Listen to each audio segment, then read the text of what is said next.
Okay, so magandang araw sa inyong lahat and tapos na natin yung lesson 9 which is the spiritual self if I'm not mistaken. And ngayon, ang i-discuss natin is political self. So, ang na-discuss natin na material self and spiritual self, they are more on your personal perspective of the self. Sa personal aspect siya. And yung political self and digital self na i-discuss ko sa next lesson, more on the social aspect or social perspective of the self. Okay, so sa lesson 10, political self, we will discuss about politics, our citizenship, our nationality, and also the governance. So how does politics affect the self? So, sa lesson na 'to hindi natin pag-uusapan yung mga politicians na gusto or hindi natin gusto or ayaw nating suportahan or gustong suportahan. Instead, we will discuss about ano ang maitutulong ng politics sa mga sarili natin. Although, hindi naman natin maiiwasan na some of our opinions ay masasabi natin dito sa lesson na 'to, but it's up to you kung may judgment or kung paano niyo maiintindihan yung lecture. But hindi ako makikipagbangayan pagdating sa politics kasi ekis ako diyan. Ayoko ng bangayan sa politics. Actually, sa politics, quiet lang ako. Hindi ko sinasabi sino ang susuportahan ko. Okay? So, before we start, um, let me share with you the learning outcomes or objectives of this lesson. So, dapat matutunan nyo i-describe yung nature, functions, and origins of political self. I-discuss ko din yung role of family, school, church, peer groups or friends, and media in the development of political self. And determine the importance of social interaction in political self. Okay? So, let's begin. So, according to the slide, political self is an essential part of the self which organizes self-relevant information about politics. It is the side of the person concerned with laws or other political features. So, ang political self, it is essential kasi meron siyang kasamang knowledge tungkol sa constitution, government, and governance. So, ang political self ng isang tao ay isa ding identity ng isang tao, being a member of the community or country kung saan siya nabibilang, kung saan siya nakatira, saan siya kasama. So, kailangan kapagka isa kang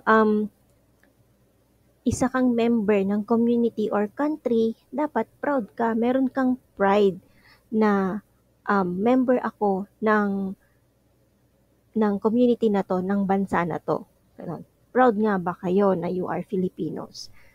So, as Filipinos, marami tayong bagay na kailangan nating ipagmalaki. Though, aminado naman ako na ang mga Filipinos minsan merong downside, pero 'di ba sa nung nangyari lang ng mga pageant like Miss Universe, Grand International, Miss Earth, nangunguna ang Pilipinas. So, we can say na ang mga Filipinas are very beautiful kasi pasok sila lagi sa taste ng mga foreigners. So, it is something that we can be proud of. So, saan nga ba nanggaling ang political self? The origin, okay? So, the origins of political self is unang-una family, school, church, peers, and mass media. So, unahin na natin si family. Okay, bago natin unahin si family, meron tayong mga responsibilities and expectations that come with being a family member. So, as well as the authority and yung prestige na nanggagaling sa isang position within the family, meron tayong sinusunod na hierarchical structure sa family na pwede nating i-connect sa political self. Knowing na knowing na ang politics is an essential first step sa pag-aaral ng political self. Yun yung basis natin. So sa family, kagaya ng sinabi ko kanina, meron tayong hierarchical structure or organizational chart. Isipin nyo na lang na ganon. Step by step siya. Through hierarchy, positions, status, and power. So for example, ang tatay, siya ang nag-act as leader, and siya ang nagbibigay ng rules to maintain order in the family. So si father, magpapakita siya ng authority na necessary sa development of political self and identity. And also, magpapakita din siya ng authority sa family niya. Kailangan sundin niyo ako kasi ako yung tatay. Ganon. So si mother, siya si first lady, parang ganon. Next, we have school. So sa school, ang responsibility niya is to teach moral, spiritual, and political values na makakatulong sa estudyante na maging patriotic. You know what is patriotic? Pagiging makabayan and morally upright citizens. So morally upright means meron tayong sinusunod na moral values and beliefs para maging effective citizen tayo ng ating bansa. So example sa subject natin, understanding the self, meron tayong mga natututunan dito, GMRC and ROTC. So ang school is similar to the family wherein ang teacher or ang instructor, siya ang nagiging leader sa classroom. So ako as your instructor, I am setting rules and regulations to maintain order in the class. So if you remember on our first meeting, meron akong mga sinasabi na house rules. So yun ang rules and regulations ko sa klase. Ayoko nang nalilate. So pwede kang malate within 15 minutes. Ayoko na nag-cheat. Mahuli kitang mag-cheat, you will face consequences. Ganon. Ganon yung mga ginagawa ng instructor sa loob ng classroom. Next, we have church. So, ang simbahan is tumutulong siya para ma-shape yung ideal ng isang citizenship and democracy. So, papaano?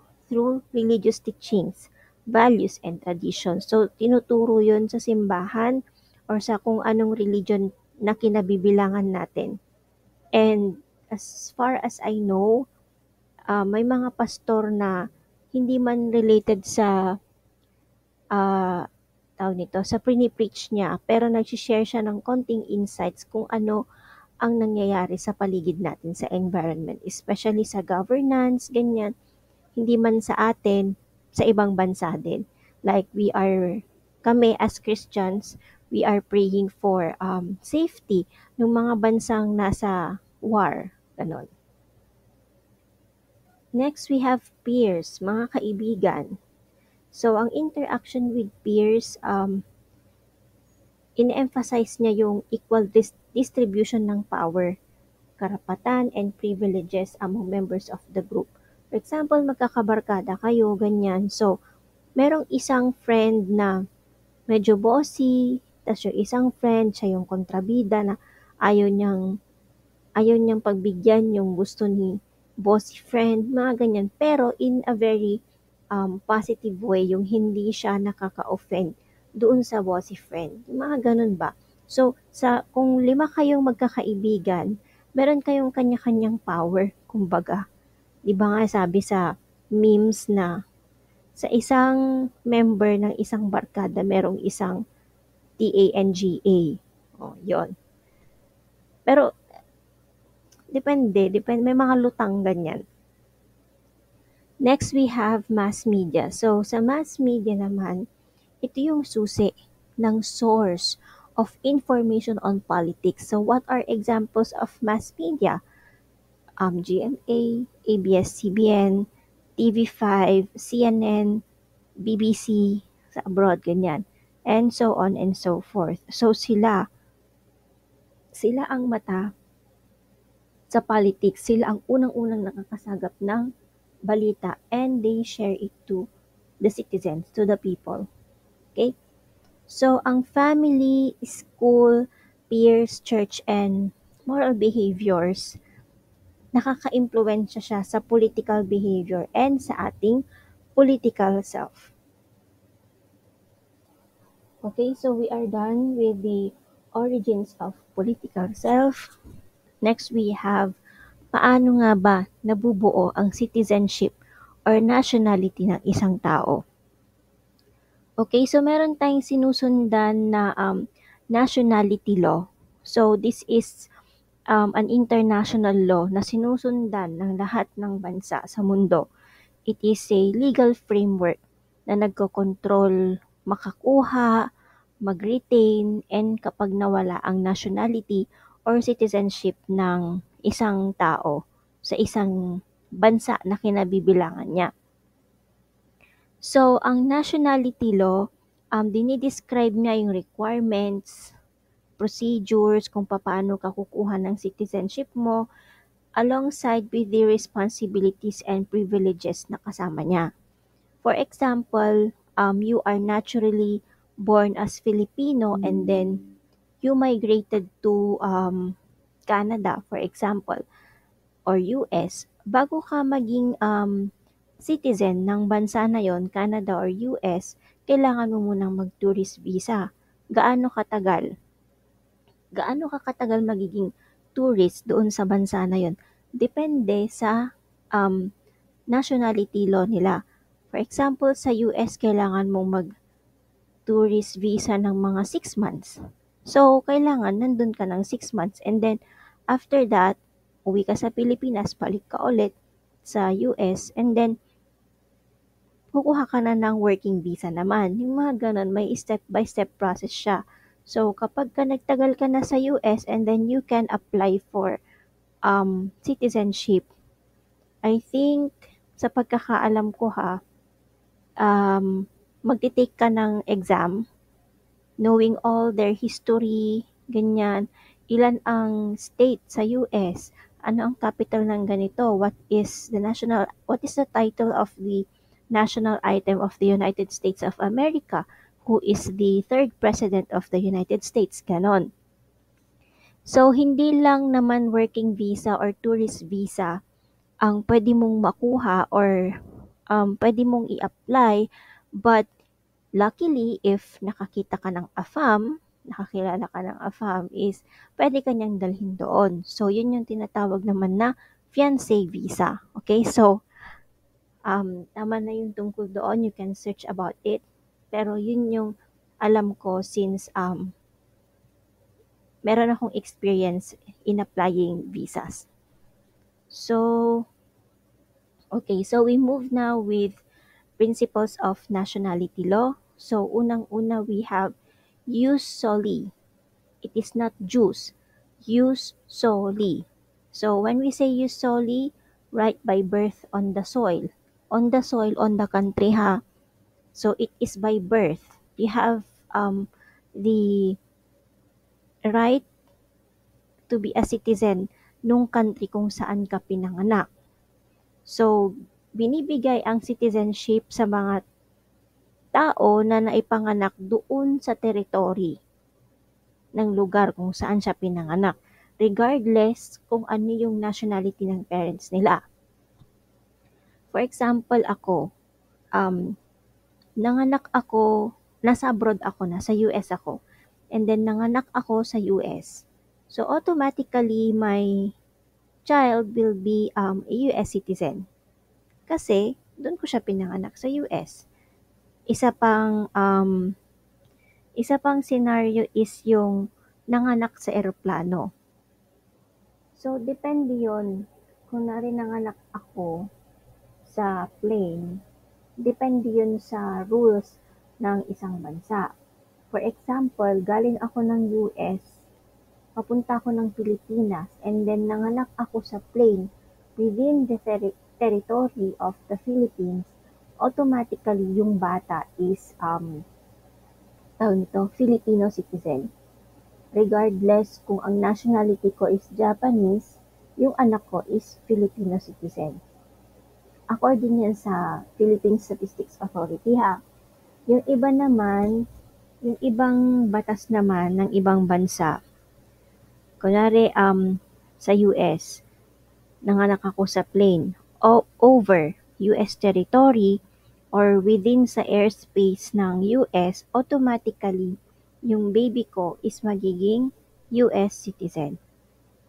So depende sa rules na ini-implement ng bansa. So ganun ang jus soli. Next we have the jus sanguinis, which means by descent or right of the blood. So kung saan ka pinanganak, regardless kung saan ang birthplace mo, yung citizenship is granted through one or both parents. So for example nanganak ako sa plain nga, and then syempre yung bata meron siya agad jus soli kasi meron siyang right of birth kung saan siya pinanganak na airspace ng isang bansa. Pwedeng i-suggest ni parents na pwede bang Filipino na lang siya since we are Filipinos. Ganon ang jus sanguini. So, yung next naman is jus matrimony. So, jus matrimony, it is the right of marriage.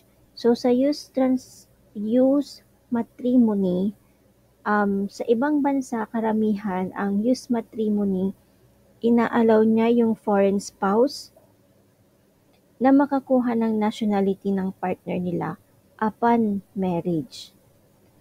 So, depende yon sa requirements and processes sa jurisdiction. So, what is jurisdiction? Kunwari, Urdaneta and Manawag. So, meron niyang boundary.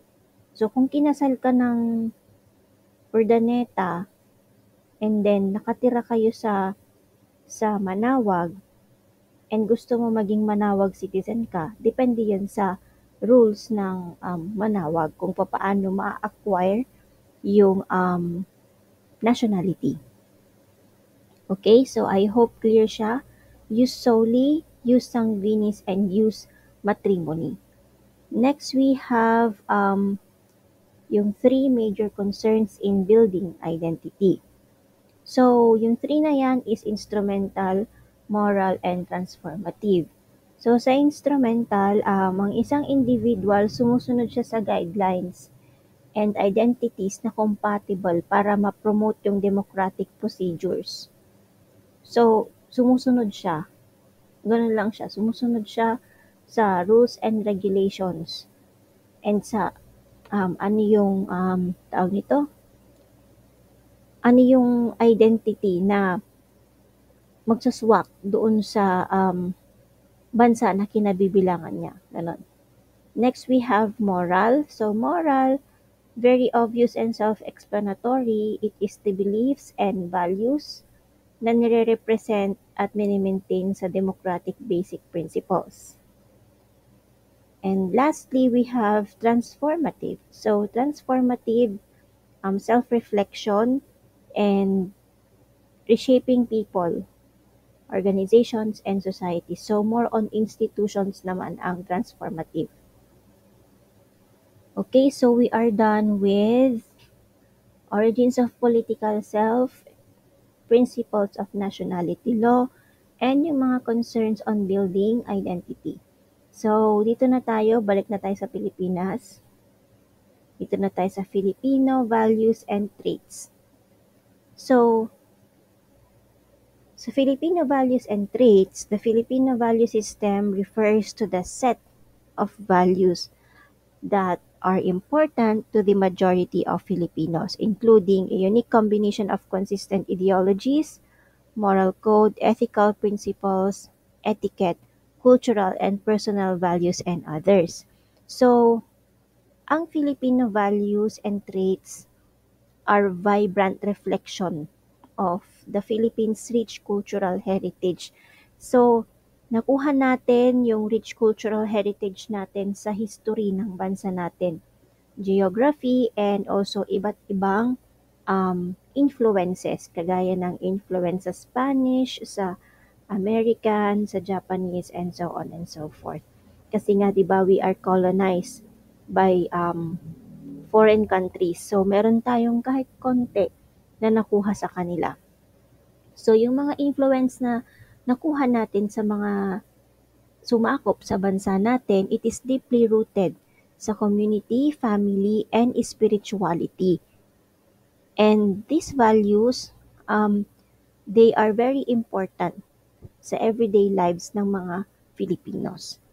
Okay, so let's start with the first value, which is hospitality. So, Filipinos are known for their very warm hospitality.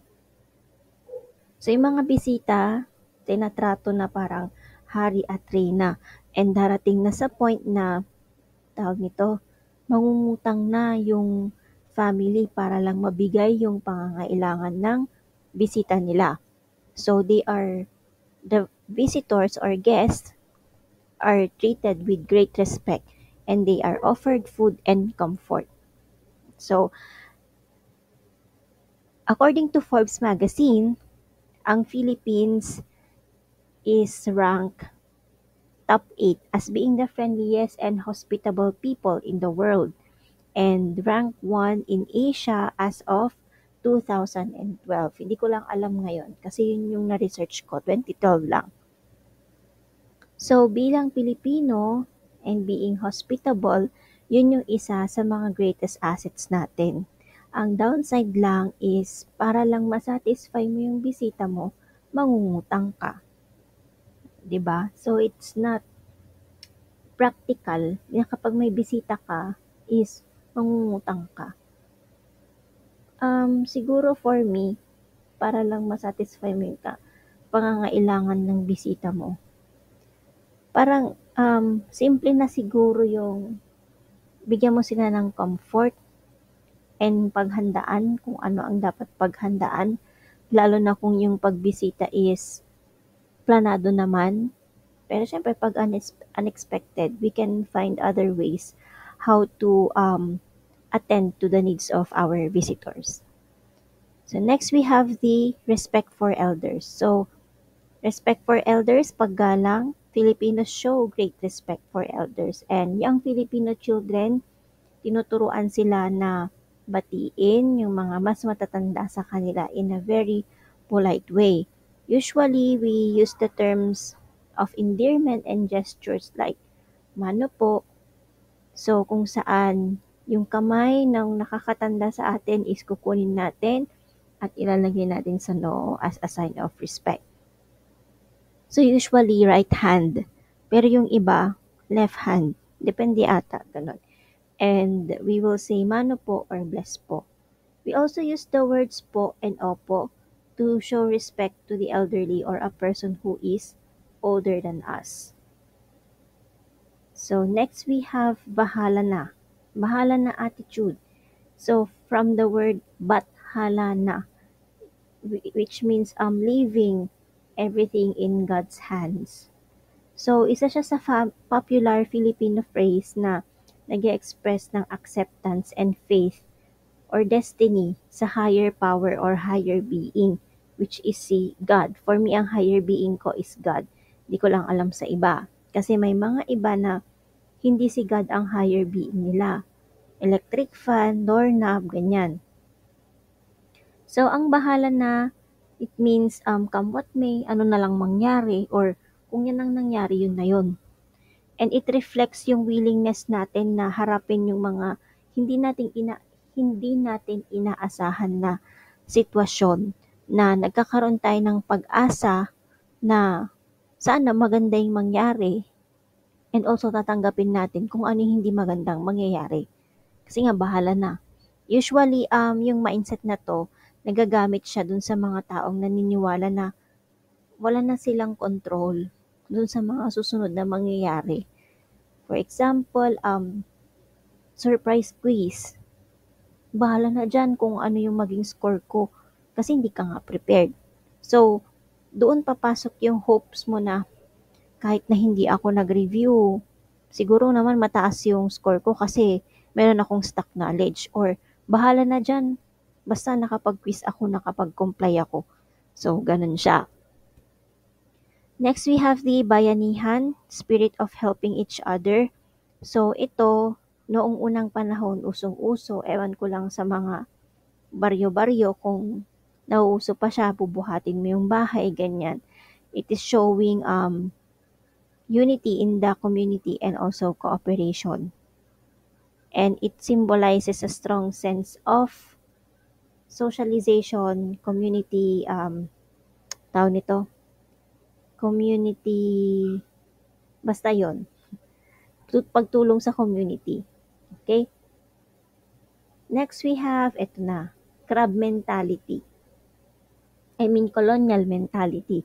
So, colonial mentality, it is, nawawalan ka ng patriotism kung saan tayo as Filipinos, we patronize foreign products. Mga imported ba? Abroad goods, ganon. So, colonial mentality, it is a psychological state na kung saan yung way of thinking ng mga Filipinos is nagkakaroon ng domination, mas dominant na yung ibang bansa. Colonial domination ang tawag doon. Ang tawag ito, nakaka-affect sa bansa natin. So, ang colonial mentality, madalas, meron kang form of feeling inferiority doon sa culture doon sa culture na gusto mong i-adapt. And also the identity as well. Kasi nga, mas desire mo yung values nila, yung culture nila, and also the goods. Ganon. So, ano yung example ng colonial mentality? So, noon, nung bata ako, we prefer imported goods na galing sa US. Pero ngayon, 'di ba, mas sikat ang Korean goods.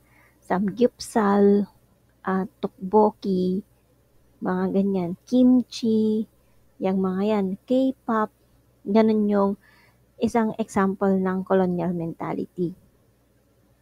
So, Filipinos, they prefer for goods, styles, lifestyle ng ibang bansa kaysa sa lifestyle ng Pilipinas.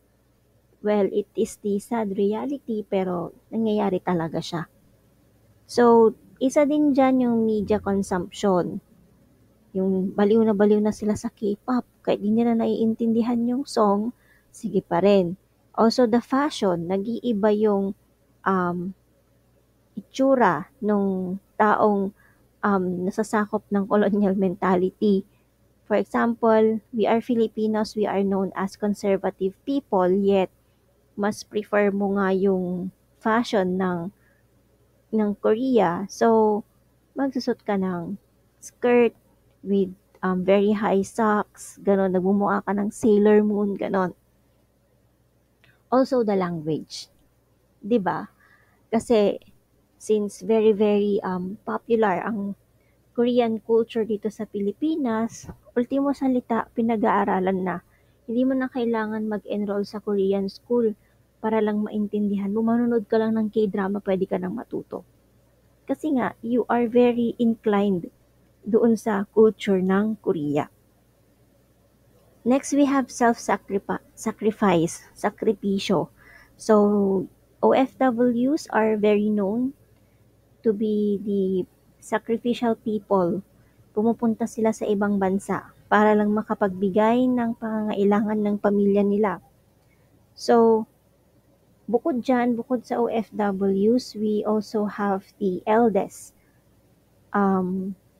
child among the family. So, nakaka-relate ako dito kasi I'm the eldest among 4 sisters, and hindi ko natuloy yung pag-aaral ko kasi sinakripisyo ko yung sarili ko na kulang kasi yung pinapadala ng mama ko from abroad, from Kuwait noon. Hindi kakasya. So, naisip ko na para mabuhay kami, sige, tatrabaho na lang ako. Ganon. Tsaka na ako mag-aaral. So, I remember I was 16 years old, nung unang-una akong nagtrabaho. And then, nagtuloy na lang akong mag-aral after, I think after 10 or 12 years akong nagtatrabaho. At saka ako tinuloy mag-aral. So, nung time na nag-aaral na ako, pinagsasabay ko yung trabaho and pag-aaral. Nagtatrabaho ako sa umaga, nag-aaral ako sa gabi. Ganun. And online pa kasi nung time na yon, nag-aaral ako sa AMA Online Education. So, doon ko unang na-pursue yung course sa psychology. Magna-nursing sana ako, tutuloy ko sana yung nursing course ko, kaso hindi ko kakayanin ang face-to-face nung time na yon and hindi pa siya pandemic. So, yon. So, eldest children, isa siya sa nagsi-self-sacrifice sa family para i-give up yung school para lang magtrabaho at ma-provide yung pangangailangan ng family and also paaralin yung mga kapatid. Yes, I remember, nag-aambag ako sa pag-aaral ng mga kapatid ko kasi hindi talaga kasya and yung papa ko noon, may iba na siyang kinakasama. So si mama ko nasa abroad, ako yung naiwan as parents ng mga kapatid ko. So what I do nung 16, 17 years old ako, nag-aaral din ako sa UCU noon as nursing student. Mag-aaral ako sa umaga, 7:30 to 5. And then, papasok ako sa trabaho, 6 o'clock ng gabi hanggang 12.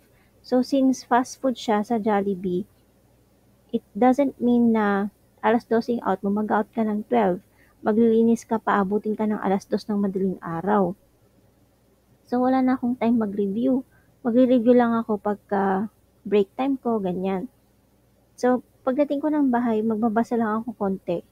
And then, makakatulog ako. Gigising na naman ako ng 5. Kasi, kailangan kong magluto para sa mga kapatid ko. So, I help with the education of my sisters. And, unfortunately, hindi sila nakatapos ng pag-aaral. So, naisip ko, ako na lang mag-aaral. Pag-aralin ko yung sarili ko. So, ganun. Sneak peek lang sa buhay ko, ganun. Okay, so next we have the crab mentality. Okay, so bakit siya crab mentality? So, bago ko sabihin bakit crab mentality ang tawag dyan, pag sinabi kasi natin crab mentality, kung hindi ko makuha, pati din ikaw hindi mo makukuha. So, meron tong sense of pagiging inggit. So, itong mindset na to is may pagsiselos, may paghihiganti, ganyan, na pihilain mo yung taong successful na pababa. Kasi nga ayaw mong nakikitang na-achieve nila yung success nila. So, kaya siya tinawag na crab mentality kasi nakikita siya sa mga crabs. So, kung nakikita niyo dyan sa picture, di ba, yung crab na palabas na sa timba is hihilain siya ng mga kasama niyang crab. Hindi pwedeng makalabas ka dito. Parang ganun yung sinasabi ng mga nasa baba. Kailangan, nandito kami nahihirapan, ikaw din mahirapan ka. Ganon. So, usually, yung ganito is nangyayari sa family. Aminin. Yan. So, nakikita din ang crab mentality sa group settings wherein ang isang tao is feel threatened dahil nga na-achieve na nila yung gusto nila and then may inggiterang friend, so sisiraan niya, mananabotahe siya para lang hindi maabot ng friend niya yung achievement na nararapat doon sa friend niya. Okay? So, next we have depth of gratitude. So, hindi ako sure kung depth or debt na DEBT of gratitude, pero ito kasi yung nasa libro. So, sa debt of gratitude, ito yung good deeds na nare-receive natin sa isang tao na meron tayong pinagkakautangan ng loob kasi nga tinulungan niya tayo. So, in Filipino, debt of gratitude is the utang na loob. So, it is a Filipino term na kung saan meron tayong kailangang i-feel na obligasyon dahil tinulungan tayo ng tao na yon. Nakatanggap tayo ng kindness, tulong, or support sa ibang tao. mapa-relatives man yan or hindi, nagkakaroon tayo ng utang na loob. And also, it reflects a strong belief in reciprocity. What is reciprocity? Um, Ako, tinulungan kita, in return, tulungan mo ako. Baliktaran lang, ganun. So, kailangan mong i-return yung favor nung pagtulong niya sa'yo. Minsan kasi din, ang downside nito, no, tutulungan mo siya dahil tinulungan ka niya kapalit nung tulong niya sa'yo. Minsan, yung tulong na gusto niya na gawin mo is nakaka-affect sa sarili mo. For example, tinulungan ka niyang makapagtapos ng pag-aaral. And then, tinulungan ka niyang makapasok sa isang company. Dahil yung tumulong sa'yo is may mataas na posisyon, sisingilin ka niya na kailangan mapalitan mo yung tulong na ginawa ko sa'yo. And since ikaw meron kang utang na loob, yung request niya na alam mong labag sa kalooban mo is gagawin mo. So, yun lang ang downside ng pagkakaroon ng utang na loob. So, I hope you get that point. Next, we have the amor propio. So, amor propio, it is a Spanish term. And it is the highly emotional reaction to protect our own honor and dignity. So, it is self-love or self-respect. So, na-appreciate natin yung sarili natin doon sa concept ng self-worth, dignity, and personal identity. So, sa Filipino culture, ang amor proprio is usually na connect sa pride and self-esteem. So, nini-impluwensyahan niya kung paano ang isang tao napo-perceive yung sarili nila and kung ano yung mga gawain doon sa social context. So, hindi kasi sila papatalo. Ganun sila. So, kung meron kang healthy sense of amor proprio, meron kang confidence and assertiveness both sa personal and professional aspect mo sa buhay. So, kung meron kang strong self-love, you are resilient. Mas resilient ka. Bumagsak ka, babalik ka ulit. Babangon ka ulit. Ganon yung amor proprio. And you are able to handle any consequences kasi nga, mabilis kang mabilis mong ibalik yung sarili mo, resiliency. Okay, meron ka kasing sense of self-worth. Next, we have promoting sense of nationalism.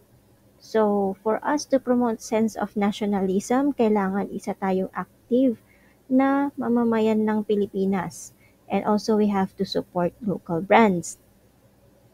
So, being an active Filipino citizen, ito yung someone na actively participate sa civic, political, and social life of the Philippines. So, yung involvement natin, it goes beyond. Hindi lang sa pagiging Filipino as a citizen, but it also engage sa iba't ibang form um, ng country natin para makapag-contribute tayo kung anong makakabuti sa society natin. So, ano ang roles natin being an active Filipino citizen? So, unang-una, we have the political participation. So, sa political participation, you have to actively engage sa elections by voting for local and national leaders. Nakaka-disappoint lang. I just wanna share, no? Though hindi ako magsasabi ng politicians. We are aware na karamihan sa mga bumoboto na Filipinos is nadadala ng pera. I don't know when will Filipinos be wiser than that. Na tingnan mo naman yung profile, girl. Hindi yung nagbigay to sa akin ng 5,000 to na iboboto ko. Yet, yung 5,000, nabili ka ng 5,000 pero wala kang napapakinabangan ngayon. So, ganun ba? So, we have to be wiser sa pagpili ng ating mga soon-to-be leaders. Okay? So, ayokong magbanggit ng mga politicians kasi ayoko din makasakit ng tao. Mamaya bino-boycott niyo na ako as instructor. Hmm. Ay, gusto ko si President A. Sasabihin ko, gusto ko si President A, and then ikaw, mas gusto mo si President B. So, magagalit ka na sa akin. Iba nung time ni BBM and Lenny Robredo, nagkaroon ng FO dyan, friends over. Mag-best friend naghiwalay kasi nga, yung isang best friend gusto niya si BBM, yung isang best friend gusto niya si Lenny. So, nagkaroon sila ng political debate hanggang sa nag-away sila. So, alam niyo yun, set aside na yung mga ganun. Maniwala ka sa sarili mo kung ano yung pinaniniwalaan mo na tama at nakikita mo naman sa kandidato na yun na deserve naman niya, she has or he has the credentials, then go for it. Siya yung i-vote mo. Ganon. So, next we have the community involvement. So, sa community involvement, we have to participate sa community service or volunteer programs na pwedeng makapagbigay ng local needs such as education, health, environmental initiatives. So, usually to nangyayari sa NSTP. So, kahit na sana hindi required sa NSTP, maging involved tayo sa mga ganitong community services kasi we are lucky na nakakapag-aral tayo, we have roof over our head, and we are fed 3 times a day. So, yung iba, nandyan lang sa tabi, homeless, ganon. So, we have to help. And engaging in local activities such as attend tayo ng barangay meetings, which is aminado ako, hindi naman ako pumupunta. And para makakontribute tayo ng decision making kung ano ang ikabubuti ng barangay natin. Hindi kasi ako politically inclined. So, hindi ako mahilig sa ganyan. Though, may sense naman tong mga sinasabi dito sa promoting sense of nationalism. Next, we have the social responsibility. So, sa social responsibility, kailangan kahit na wala ka nang ambag sa barangay, at least be informed about the social issues, national policies, and ano yung mga nangyayari sa mundo na pwedeng maka-affect sa community and sa bansa natin. So, kung hindi ka updated, hindi mo alam na may ongoing palang sakit na, and then ikaw, nakahilata ka lang, wala kang ginagawa, hindi ka updated sa balita. Kahit doon man lang, meron kang maiambag. Okay, so next we have promoting equality, justice, and rights sa lahat ng mamamayan. And we have to stand against corruption and abuse of power. So, hindi ko nasasabihin yan, hindi ko na di-discuss what is corruption and abuse of power because it is very self-explanatory and nangyayari sa bansa natin. And we have the support local brands. So, support local brands, of course, we are in the Philippines, we have to support Philippine products. And supporting Filipino brands is an important way para ma-promote yung local businesses. So, what will be the benefit kapag nag-support tayo ng Filipino brands? Pwede nating ma-boost yung economy. And we can show to the world how rich our culture is and also the creativity of the Filipinos. So, bakit nga natin kailangan suportahan ang local brands aside from economic growth? So, it will also provide community development. So, kapag ka nag-purchase ka ng local brands or Filipino brands, you are contributing to community's well-being. So, yung, kunyari ako, meron akong product na, tawag nito, kasi meron yun sa mga barangay, yung mga nanay na gumagawa ng bags out of straw, ganyan. So, nabibigyan mo din ng well-being, ng happiness, yung taong gumawa ng bag na yun. Ala, nabili niya yung ginawa ko. Ganon. So, yung profits, hindi siya mapupunta sa ibang bansa. It will stay in the community. And it will help fund yung dapat makinabang. So, ganun siya. So what are the ways para ma-support natin yung Filipino brands? So unang-una, we have to shop locally. So mamili tayo ng mga products from local markets, stores, or online platforms na nag-feature ng Filipino brands. So today, very famous ang mga skincare ng mga Filipinos. Kagaya ng ano ba yun, Rosmar, Cerisay Beauty, ano pa ba yung mga nakikita ko sa TikTok? Um, Brilliant Skin, yung mga yan. So, nakikilala na rin sila abroad. And we have to promote it on social media. So, ikaw, di ba usong-uso na yun ngayon, mga reels sa TikTok, nagbibigay sila ng reviews. So, since TikTok is a global application, pwedeng makita yung review mo sa buong mundo. So, ganun siya. You have to promote it. I just wanna share, no, in relation to promote on social media. So, di ko alam kung isa pa ako sa promoter, pero dati ginagawa ko, nag-review ako ng isang beauty product. Hindi ko na sasabihin kung ano yun. And kung sinong company yun. And then, itong company na to, in exchange doon sa review ko, binibigyan nila ako ng products. Free. So, ito, hindi ko naman sinasabing gawin nyo. I was offered to review their products. Hindi ako, actually nag-apply ako. Trinay ko lang, and then napili ako. So, bago pa ma-release yung product is nabibigyan na kami ng samples. Bago nila ilabas sa market na, oh, ito ang result ng paggamit ng rejuvenating set. Ganon. So, i-review ko siya kung ano ang naging um, reaction nung skincare product na yun sa balat ko. So, hindi lang siya sa balat ko, pati sa hair. Meron akong nakukuhang products noon. Pero ngayon kasi, hindi ko na siya napapractice or hindi ko na siya nagagawa dahil nagtuturo na ako. Okay, so next we have attend local events. So, we have to participate sa local fairs, markets, and exhibitions na pinapakita ng mga Filipino brands and artisans. Na nakikakita ako sa Facebook na merong product fair sa BGC, ganyan, wherein pati yung mga influencers like Kong and V. Cortez, yan, meron silang mga iba't ibang product lines, ganun, perfume, skincare, cosmetics, apparel, mga ganyan.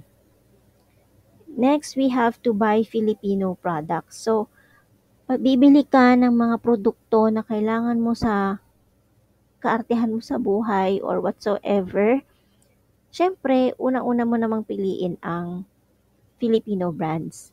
Though, minsan aminado ako, pag nagustuhan ko na kasi yung product na pinatry sa akin, hindi man siya Filipino brand, doon na ako nag-i-stick.